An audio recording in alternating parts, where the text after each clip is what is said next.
Good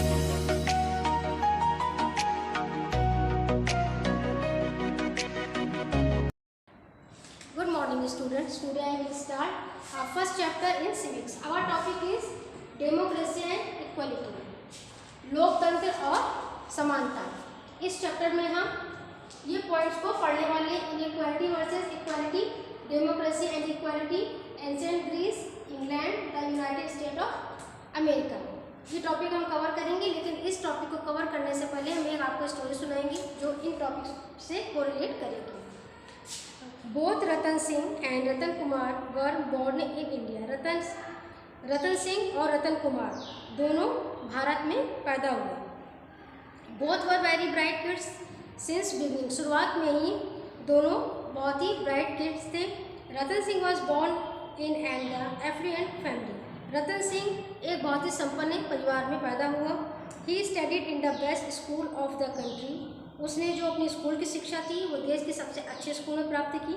he studied in the top universities of the country with big fee structure. और उसने अपनी जो college की पढ़ाई थी वो देश के सबसे अच्छी यूनिवर्सिटी से प्राप्त की, अच्छी फीस देकर के। He got a job in a multinational firm and went on to work as a vice president of the company.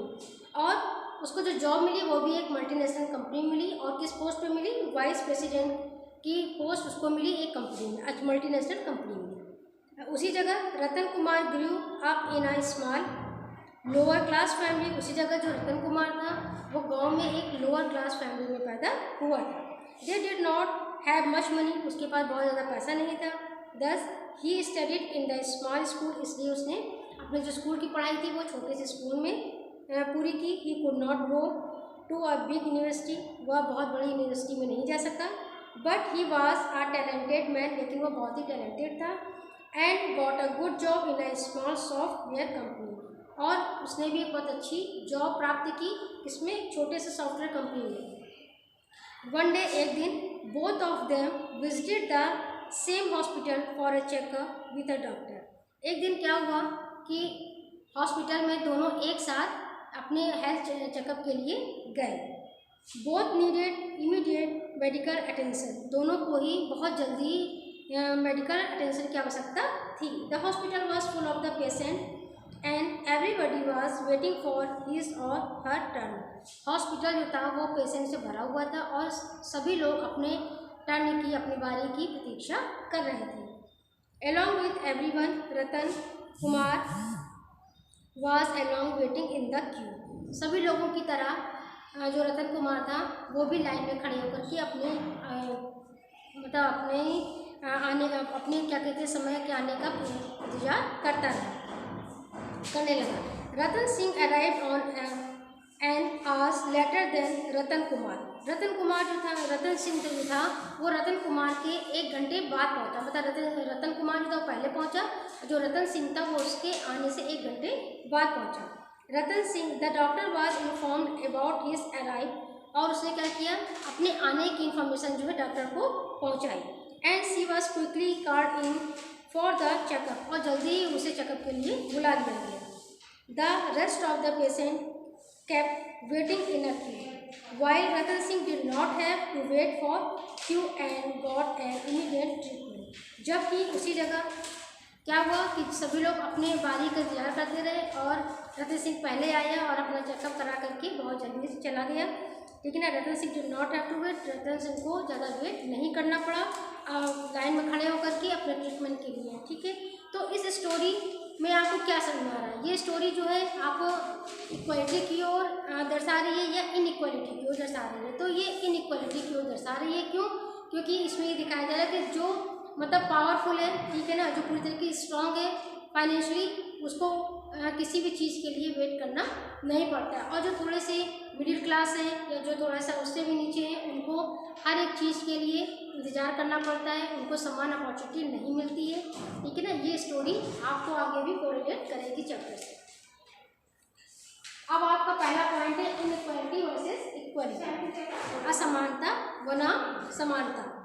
India is a country with people of the diverse background, religion, genders and traditional living together. Bharat एक ऐसा देश है जहाँ पे अलग अलग backgrounds के लोग रहते हैं, अलग अलग धर्म के लोग रहते हैं, लिंग के लोग रहते हैं, अलग अलग परंपरा के लोग एक साथ रहते हैं। To respect and maintain this diversity in a vast country like ours, we need to make sure that each citizen of our country is treated equally and given equal opportunities and resources to grow. हमारे जैसे विशाल देश में इस विविधता का सम्मान और रख रखाव करने के लिए हमें ये सुनिश्चित करना होगा कि प्रत्येक नागरिक के साथ समान व्यवहार हो रहा है कि नहीं और उन्हें विकास के समान अवसर प्राप्त हो रहे हैं कि नहीं। मैनी टाइम्स, बहुत समय, diversity brings discrimination along with. कभी कभी क्या होता है कि डाइवर्सिटी जो है वो अपने साथ असमानता भी लाती है, विविधता में असमानता भी लाती है। Discrimination can be done on any grounds, जो असमानता वो किसी ग्राउंड पे हो सकती है, जैसे कि एज रिलीजियस, धर्म के आधार पर असमानता हो सकती है, लेकिन इकोनॉमिक या सोशल स्टेटस मतलब आर्थिक स्तर पे भी असमानता हो सकती है, ठीक है, और सामाजिक स्तर के आधार पर भी असमानता देखने को मिलती है।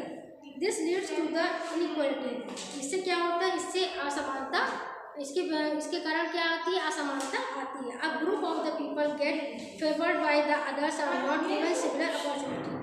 एक व्यक्तियों का ग्रुप है जो किसी भी चीज़ के लिए क्या करता है, उसका फेवर करता है, उसी जगह दूसरे जो ग्रुप है वो उनका समान अवसर उनको प्राप्त नहीं हो पाता, ठीक है ना। Everyone does not belong to the same financial level in a country. सभी लोग, देश में जितने भी लोग रह रहे हैं, सभी एक जैसे फाइनेंशियल स्टेटस के नहीं होते। Everyone has different kinds of job and get paid differently. प्रत्येक लोग जो है अलग अलग प्रकार की जॉब करते हैं और उन्हें उसी हिसाब से अलग अलग प्रकार की सैलरी मिलती है। एज अ रिजल्ट, परिणाम स्वरूप, some people earn and accumulate a large amount of money while others earn less.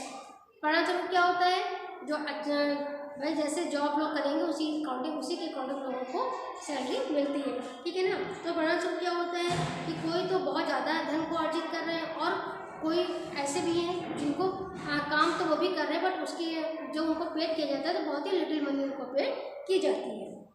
When these differences become big in creates a class divide among people with further leads the inequality in our society.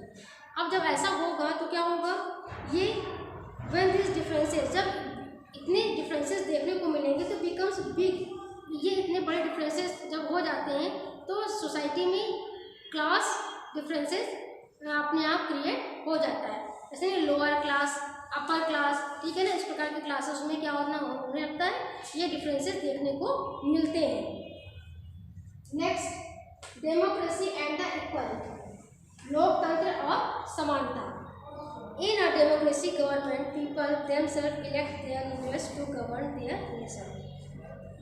जो लोकतंत्रात्मक सरकार होती है उसमें क्या होता है, उसमें लोग अपने नेता को देश पर शासन करने के लिए खुद ही चुनते हैं। This election is the conducted at all over in the country. Country में ये सभी लेवल पर कंडक्ट कराया जाता है, including people of all cast, religious background and culture. और इसमें सभी लोग भाग भी लेते हैं, ठीक है ना। तो चुनाव कराया जाता है तो चुनाव में सभी लोग भाग लेते हैं, सभी लोग अपना वोट देने भी जाते हैं, वो चाहे अलग अलग धर्म के हो, अलग अलग जाति के हो, अलग अलग बैकग्राउंड के हो, ये सभी लोग अपने उसमें भाग लेते हैं। It is not only in India but also in many democratic countries around the world. यह केवल भारत में ही नहीं बल्कि दुनिया भर के कई लोकतांत्रिक देश में भी ऐसा देखने को मिलता है। The issues of the equality had been the key issues around which communities struggle, ठीक है ना। देश में क्या होता है, समानता के कई मुद्दे ऐसे, मतलब भारत में ऐसा नहीं बल्कि कई ऐसे जो हमारे और भी लोकतांत्रिक देश हैं वहाँ पर भी समानता के मुद्दे प्रमुख मुद्दा रहा है, ठीक है ना, जिसके आसपास समुदाय संघर्ष करते हैं, ठीक है ना। जैसा कि मैंने आपको बताया कि एक समुदाय ऐसा है जो किसी भी चीज़ का फेवर कर रहा है, दूसरी जगह दूसरा जो समुदाय है वो उस चीज़ से उसका विरोध कर रहा है। क्यों? क्योंकि उसको वो समान अवसर प्राप्त नहीं हो रहे। Let us learn about democracies around the world. चलिए हम जो डेमोक्रेसीज हैं उनके बारे में, संसार में जो हैं कई, उनके बारे में पढ़ते हैं। जैसे पहला है आपका एंशिएंट ग्रीस, प्राचीन यूनानी। The concept of the democracy originated in its basic form in Greece in the 7th century BC. लोकतंत्र की अवधारणा 7वीं शताब्दी ईस्वी पूर्व में अपने मूल से उत्पन्न हुई थी. Decision in the states of Greece were taken by the public opinion. जो ग्रीस के जो स्टेट्स थे वहाँ पर जो डिसीजन है वो किसके द्वारा लिया जाता था? पब्लिक ओपिनियन के द्वारा लिया जाता था. People use together and discuss about issues and the matters and decide on. जो लोग थे वो एक जगह इकट्ठे होते थे, इशूज़ पर डिस्कशन होता था, ठीक है ना, उस पर बहस होती थी और क्या होता था, सारे मामलों पर बातचीत होती थी. उसके बाद ही क्या होता था, डिसीजन लिया जाता था. Women and the slaves were not allowed to take part in the decision making. Decision making में औरतों को और जो सेवक होते थे, दास होते थे, उनको भाग नहीं लेने दिया जाता था, मतलब वो नहीं ले सकते थे. अगला है आपका England. England was a nation that was always ruled by the Kings and queen's. England एक ऐसा नेशन रहा है था कि जहाँ पर केवल राजा और रानियों ने ही शासन किया है. There came a time in the 16th century when the power of decision making was passed on to an elected group of leaders chosen by the people called the parliament. 16वीं शताब्दी में एक समय ऐसा आया जब लोगों द्वारा चुने हुए नेताओं के एक चुने हुए समूह पर निर्णय लेने की शक्ति पारित की गई, जिसे क्या कहा गया? संसद कहा जाता है. In the beginning, the right of vote caste vote was not the given to all. शुरुआत में क्या हुआ था कि सभी कास्ट के लोगों को वोट देने की परमिशन नहीं थी. Only the people who own land could vote. केवल वही लोग वोट दे सकते थे जिनके पास अपनी खुद की ज़मीनें होती थी. बट लेकिन ग्रेजुअली धीरे धीरे other people along with people women were included to vote caste vote to elect a government. लेकिन धीरे धीरे क्या हुआ, चेंजेस हुए. दूसरे लोग, ठीक है ना, और उसके साथ ही औरतों को भी कास्ट वोट देने का अधिकार मिल गया, ठीक है ना, उनको भी गवर्नमेंट को इलेक्ट करने का अधिकार मिल गया. The union. अब नेक्स्ट पॉइंट है the union state of America. Many years back, बहुत समय पहले, 2 सालों पहले, the United State of America was ruled over by the British Kings and queen's. बहुत साल पहले क्या होता था कि अमेरिका में केवल राजा और रानी ही शासन करते थे. द पीपल हैड नो से और रोल इन द गवर्नमेंट. वर्ष 1783 में अमेरिकी स्वतंत्रता की लड़ाई के समापन के बाद, ठीक है ना, मतलब इसमें the people had no say role in the government. Government में लोगों का कोई भी रोल नहीं था. In the year 1783 with the conclusion of the American War of Independence, the United States of America was free from the rule of British King and Queen. वर्ष 1783 में, ठीक है ना, अमेरिका वार के समापन की लड़ाई के समापन के बाद जो हुआ, अमेरिका स्वतंत्र हुआ. The United State of the America was free from the rule of British Kings and queen.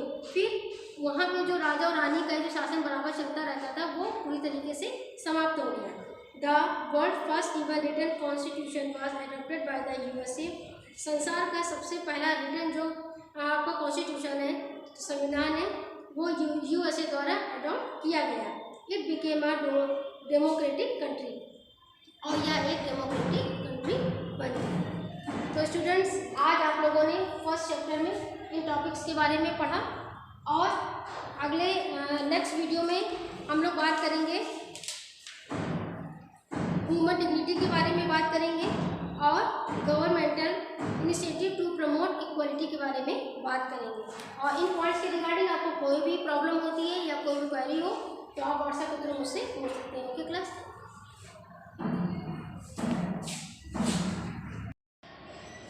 Good morning students. Let's continue chapter first. हमारा टॉपिक था डेमोक्रेसी एंड इक्वलिटी. हम लोग बात कर रहे हैं डेमोक्रेसी, लोकतंत्र और समानता, ठीक है, जिसमें हम लोगों ने इनइक्वालिटी वर्सेस इक्वलिटी पढ़ लिया है, डेमोक्रेसी एंड इक्वलिटी पढ़ लिया है. और बहुत सारे देशों में जो जिस प्रकार से उन लोगों ने लोकतंत्र को प्राप्त किया है, जैसे कि एंशिएंट ग्रीस, ठीक है ना, और England, United State of America, ठीक है ना, कि पहले वहाँ पे किस प्रकार का शासन था, फिर बाद में किस प्रकार से लोकतांत्रिक देश बना। ठीक, अब हम बात करेंगे ह्यूमन डिग्निटी के बारे में। ठीक है, ये ह्यूमन डिग्निटी क्या होती है। Self respect is the most vital factor in life. जो सेल्फ रिस्पेक्ट है वो हमारे देश का बहुत ही महत्वपूर्ण फैक्टर है। Without its man is cheaper to live worthy with self-respect one has to overcome difficulties. Human dignity or the self-respect is the recognized of the fact that every individual is worthy of respect, respect of his her financial status, educational qualification, color, caste, religion or reasons. मानव धर्म या आत्मसम्मान इस तथ्य की मान्यता है कि प्रत्येक व्यक्ति सम्मान के योग्य है, भले ही उसकी वित्तीय स्थिति, शिक्षा योग्यता, रंग, जाति या क्षेत्र से हो, किसी भी क्षेत्र से संबंधित हो, लेकिन हर व्यक्ति की गरिमा समान होनी चाहिए। ठीक है ना, कोई भी व्यक्ति को आप निग्लेक्ट नहीं कर सकते, नहीं आप किसी भी व्यक्ति का को भी मतलब आप किसी व्यक्ति की भी अपमान नहीं कर सकते।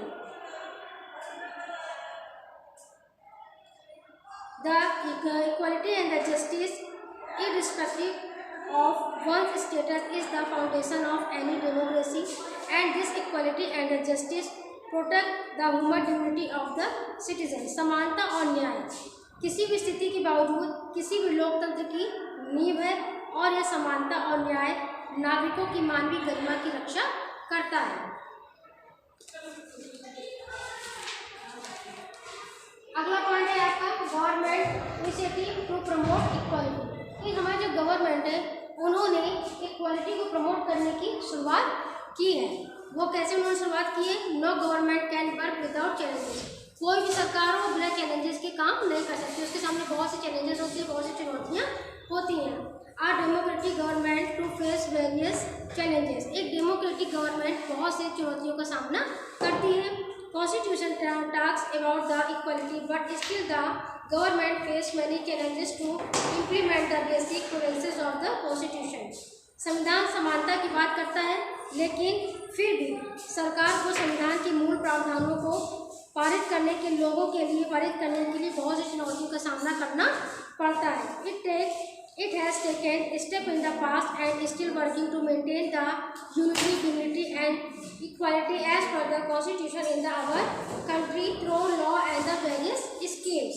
इसमें अतीत में कदम उठाए हैं और अभी भी हमारे देश के लिए संविधान और कानूनों और विभिन्न स्कीमों के अनुसार एकता, गरिमा और समानता को बनाए रखने के लिए काम कर रहा है। To promote equality from the basis level, the government has introduced the scheme of midday meals in all government-run elementary school as per the order of Supreme Court. बुनियादी स्तर से समानता को बढ़ाने के लिए सरकार ने सर्वोच्च न्यायालय आदेशों के अनुसार सभी सरकारी संचालित तत्वों के स्कूल में मध्याह्न भोजन की योजना शुरू की है। This serve many purpose of the government जो ये काम कर रहे हैं इसके पीछे का कुछ पर्पज़ है। वो क्या है? एजुकेशन टू ऑल, जिससे सभी को शिक्षा प्राप्त हो सके। फूड फॉर पुअर चिल्ड्रन, सभी जितने गरीब बच्चों को भोजन मिल सके। Equality as all children is sit together to have meals irrespective of their religion, caste, financial and the social status. जब भोजन के लिए कहीं पर भी जब बैठते हैं तो वो किसी भी धर्म के भी हो सकते हैं, किसी भी जाति के हो सकते हैं। उनका जो स्टेटस है वो सोशल स्टेटस है, फाइनेंशियल जितनी भी उनमें असमानता है, चाहे किसी भी स्तर का व्यक्ति बच्चा क्यों ना, वो सब साथ बैठ करके ही भोजन करते हैं। इससे क्या हो रहा है? इसकी वजह से इक्वालिटी आ रही है। Cooks can belong to any caste of the religion that has the reduced untouchability. रसोइया किसी भी धर्म का हो सकता है, किसी भी जाति का हो सकता है, वही भोजन बनाता है। तो इससे क्या हो रहा है? इससे अस्पृश्यता भी दूर हो रही है, छुआछूत की जो भावना है वो भी धीरे धीरे खत्म हो रही है। तो स्टूडेंट्स, आज हमारा ये चैप्टर कंप्लीट होता है। इसके रिगार्डिंग कोई प्रॉब्लम होती है या कोई भी क्वेरी है तो आप हमारे